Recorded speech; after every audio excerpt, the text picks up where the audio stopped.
of agony.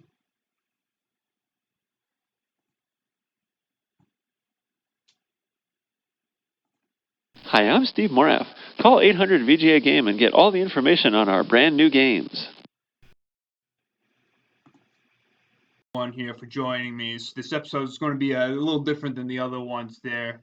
Sorry, I haven't had too much content lately. I've been a little busy getting trucks and canoes and shit like that. So, and plus his work. Blah, blah, blah. Going on here. What you just heard there was obviously the end of Breakout 95. And it wasn't too clear in the video that I made there. But at the very end of that, you get to hear the soothing, buttery voice of Steve Moraff there, and what a crooner he is there. I mean, I could listen to that voice for hours. He's got the perfect radio. Well, just that tone. You know what I'm talking about. But anyways, up until now, the only person that's, well, been famous enough to have their own Wikipedia page. I'm not going to go rehash that shit for you. You can go look it up yourself. I have a couple other tidbits of information, some leads I'm running down here. Obviously not the man himself, but I will touch on that in a second. But, you know, this is created quite a few games on Total Arcade 98, and I feel like he's worth a look at there. AKA, hi, I'm Steve Moraff. His legendary catchphrase, right? There are still many forums online where I'll see that uttered there. Mostly on the system administrator forums, but you know what I'm talking about there. I saw a video on YouTube the other day where this guy was in some server room shutting down. I think it was a server 2000, blah blah blah, DC whatever. But he had some Moraffware on there. Moraffware, we'll talk in a second there, one of his companies, and yeah, he played it, and at the very end, you get to hear the voice of Mr. Moraff himself there. And I've seen some people running some shit Moraffware on some like old Linux appliances, which is pretty cool there. Hearing his voice come out from there, but figured I'd do a little bit of a deep delve into this man. Not too deep, maybe like 2% melt deep, but he's got a little couple interesting things to him. But like was all shareware, again, this is a lot of old, rotten, disused history. It's gone. It's to the ages now. We're moving on. People don't really care about this stuff, but I guess I do. So, you know, moving on here. Nice picture, some coffee. What the fuck? What do you mean? Run to Are you serious? What the fuck is this shit? Dude, I know somebody that had this stuff crop up all the time, dude. What a crock of shit. Well, pop that fucker back open.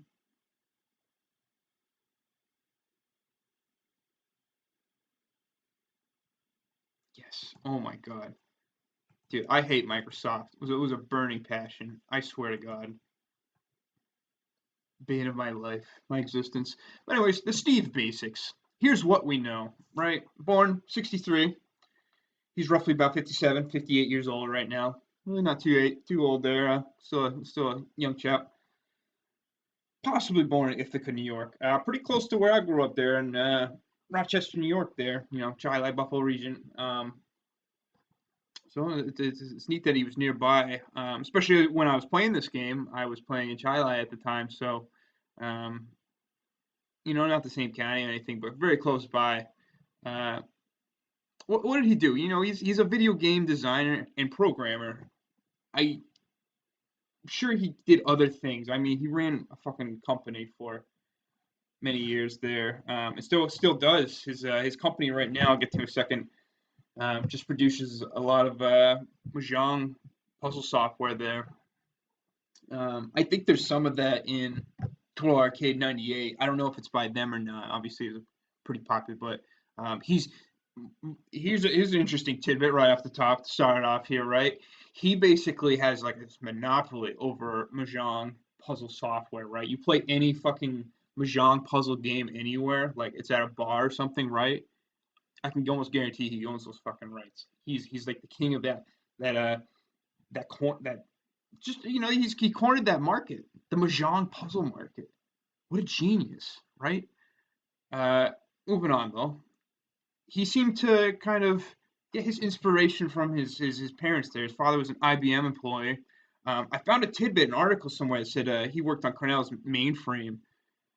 I wasn't able to source it anywhere else, so take that with a grain of salt. But it's interesting he would be doing that because that would basically putting his dad working on it, 60s, 70s there at the time. I'll get to it in a second. Steve Moraff was producing games, I think in like 88, 87. I want to say 88, but right around the second revolution of video games, in my opinion. If we consider, the golden age, Atari, all that shit there. 86, 87, the NES coming to the scene. PC gaming was taking off like crazy there. This is he was there, 88. Mother CILD development expert. I don't know what CILD stands for. I didn't feel like looking it up, so but I'm sure he was inspired by it in some fashion. His games, and this is where we're getting into the meat of this, right?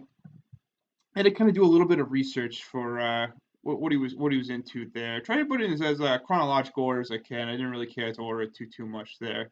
Um, Let me start with this first one. This is an interesting thing I found on the internet. I had to kind of dig deep for this guy here. Some of his very first software he ever made, right before video games or anything, he was making Windows 3.1 shareware, right? It looked like I wasn't able to really take it apart there, but it looked like it looked like it might have been like 3.1 by itself, possibly, but if not, it was something else that there was no description for.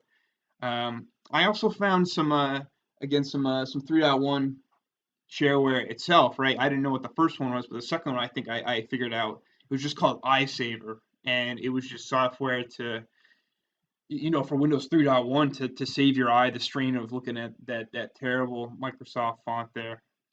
The third thing I found from Windows 3.1 that he had kind of made, and I believe it to be, the inspiration of his fucking Mahjong obsession. I shouldn't call it obsession, that's mean, but he's obviously probably made a fair amount of money off of it. This thing called Tiny Zhong, right? Tiny Zhong, whatever you want to call it there. Um, yeah, for Windows 3.1, and that was one of his first games ever, I think, right there. If not his first, yeah. I'm sure he made some stuff before that. Um, the next part of it here is it's kind of all blended together. Okay, so he basically the big one people know is Moraff's Revenge in 1988, which was really known for its innovative SVGA graphics to kind of come out there. Um, and so this is where he started. It sounds like it was more DOS shareware under Moraff than like just what I was able to find, right? So that's all I'm able to kind of go on. Also known as Software Divergence Inc., which is kind of like I believe what Breakout 95 was kind of represented under. I have to go back and look. It was either that or SDI there, but I think it was Software Divergence. Was that SDI? Those are the mainly Mahjong solitaire type games, right? Moraff's Mahjong 14, Moraff's Mahjong 2011, blah blah blah, and there's like a ton of them. There's a ton of them. Like I don't even feel like going into them all. But yeah, after Moraff's Revenge, released Moraff's World and Blast One, and then released Stones.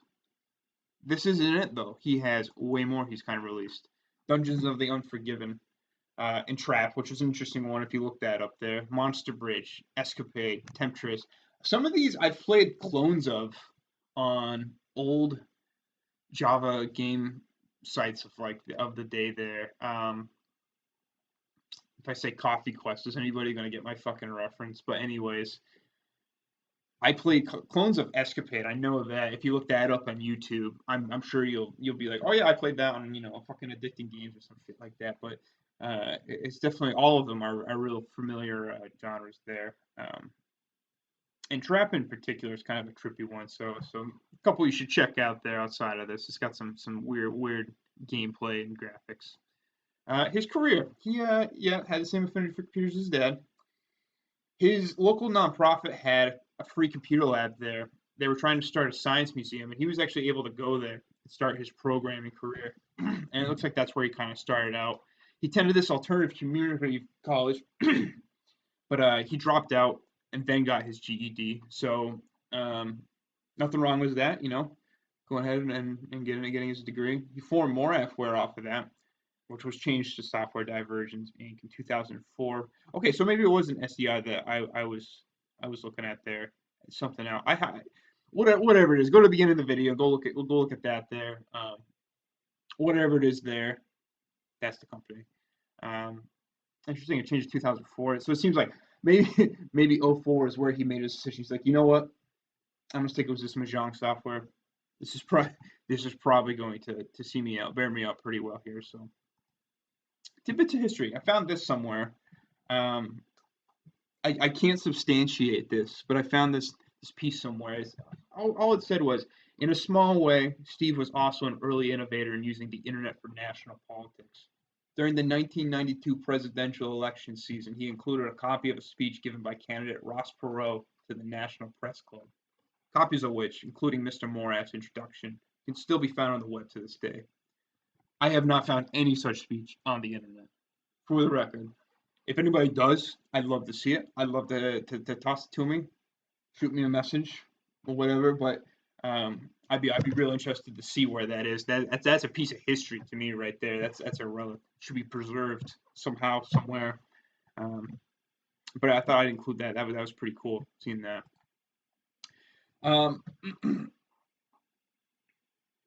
this is. I don't even know why I put this in here. This isn't a tidbit of history. I think I had this somewhere saved, and I think I just pasted this by accident. And basically, you guys already heard it, right? Hi, I'm Steve Moraff. Please purchase these games. That's all it is there. Um, I'm trying to think of the name of the ware they call it. Basically, nagware is the term for it there, where they just sit there and they just pester you about it until you buy it. They don't keep you there; they'll let you go eventually, but that's how the nagware gets you. So, images of Steve in the wild.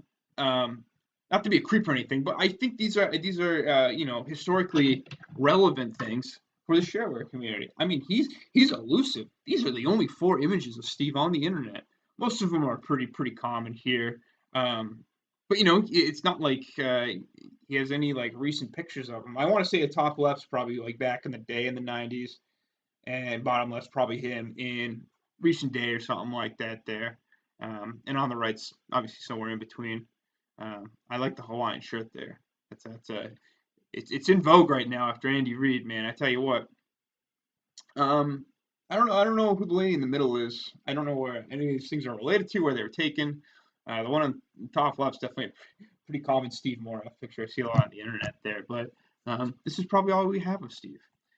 Delving into it some more, I was able to find, I believe, Steve himself on LinkedIn, um, owner of Moraff, where Ithaca, New York lines up, right? Well, he might just be back in his hometown. It just lines up with what we know already. 13 connections, which I found a little strange, very low. It almost struck me as he started it and then maybe didn't maintain it. So I don't know where I'll get with that, but if I make any inroads with Steve himself, I'll let you guys know. But I figured I had to dig deeper, right, and just take a look outside of it. So started looking at Moraffware itself. I didn't think I'd get any hits, but I did. I got four people here, but that's it. That's basically all it is. There's very obtuse links to it there. I'm putting a couple things together. Two of them in the Florida area there, campus St. Petersburg. Both of them are in that same place right now, which is interesting to me, but I think a coincidence. And then I'll say it for a second here. The other two are kind of in the, Texas, New Mexico, Arizona area there. That whole place. I think it's got a lot more of the tech industry now than it did back in the day, so I can see people going out there. So these first two here, I can't reach out to them at all, only because was LinkedIn the way they have it set. If I don't have like anybody in my network close to them there, I can't even like try and be friends with them. So they just, and of course I don't know who their friends are to become friends with myself, but we just do our thing. Um, so I can't reach out to him at all. But it looks like he was a head developer at Moraffware Games. And from what I've seen from these other two, I can look at Moraffware really was the only thing up until '04. So chances are they were working there in the 90s, so got a good chance there of just finding out what they worked on. The other guy, he was a senior program at Moraff, which is pretty interesting to me. So it seems like between these two good guys here, head developer, senior programmer, probably could have cranked out a fair amount of software out of that company. So I'm genuinely intrigued by what they did there. I can only I don't really have a way to reach out to them, but maybe eventually I can by a miracle magically just gather up enough connections to be able to reach out to them. Let me skip down to Noble Card here. Game developer at Moraff, where it seems like he might have just been like kind of tier guide there. I was actually able to send an invite out to him. Again, when you see third next to their name or third plus, it's basically like how many connections away I am to them. So I'm probably pretty lucky to just be able, and that's what I mean. Like I think third connections is, I think that's what that means. But um, I reached out, it was a friend request to him, so we'll see where that goes. Which brings me to Rick here. Yurik, I honestly I can't pronounce it. So if you're watching this dude, I'm so sorry. Um, he was a game developer, writer, editor at Moraff, where I was able to send a friend request for him. And I told him I was just like, hey, I'm doing a series on Moraff, where just interested to hear about it, anything. If that was basically all I left it at there. Um, and he reached out and he was just like, what do you want to know about Moraff? Where I was only there for a year. And it's like totally fair, right? So I just told him, hey, I'm just looking to kind of get some. I had a couple questions there. I think I was just like, what games you worked on, and if you had any comment about the company there. I pretty much left it at that. I don't want to intrude on this guy's life, but um, we'll see if he's got anything back from me. But I don't know. I forgot it doesn't say images of Steve in a while, but I'm generally interested about Moraff and what he's got going on there.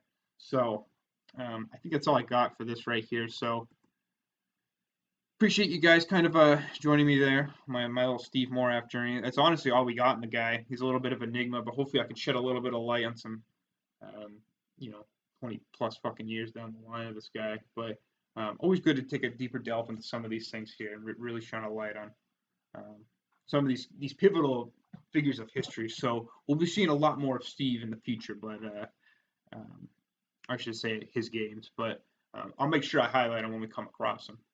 Thanks, everyone.